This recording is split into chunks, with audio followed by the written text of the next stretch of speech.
আমি ফ্রি ফায়ারকে সময় দিয়েছি, ফ্রি ফায়ার সেটার অবশ্যই আমাকে একটা মূল্য দিয়েছে। বাট আমি স্বেচ্ছায় সজ্ঞানে একটা কথা বলতে চাই আপনাদেরকে, যদিও বা এটা বলতে আমার নিজের কাছেই অনেক কষ্ট হচ্ছে। আজকে থেকে এই চ্যানেলে আমি আর কোনো ফ্রি ফায়ারের ভিডিও আপলোড করব না। আজকে থেকে আমি ফ্রি ফায়ারকে বিদায় জানাচ্ছি। আর কোনো ফ্রি ফায়ারের ভিডিও আপাতত আমার থেকে পাবেন না। এই হ্যাকগুলো কারা আনতেছে, কারা সেল করতেছে, এই হ্যাকের যে সোর্স কোডগুলো, এই সোর্স কোডগুলো আসতেছে কোথা থেকে? তো যাই হোক ভাই, যদি কোনোদিনও এগুলো ঠিক হয় তাহলে আমি হয়তো ব্যাক করতেও পারি। তাছাড়া আমি আর ফ্রি ফায়ারে থাকতেছি না, এটাই হচ্ছে আমার অফিসিয়াল স্টেটমেন্ট। আজ থেকে ফ্রি ফায়ারে কোনো ভিডিও আমার এই চ্যানেলে আপনারা দেখতে পারবেন না।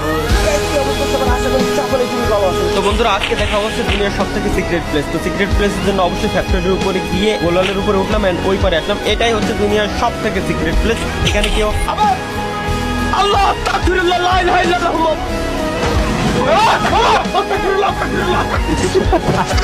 লাস্ট আমি একা সামনের থেকে গেল।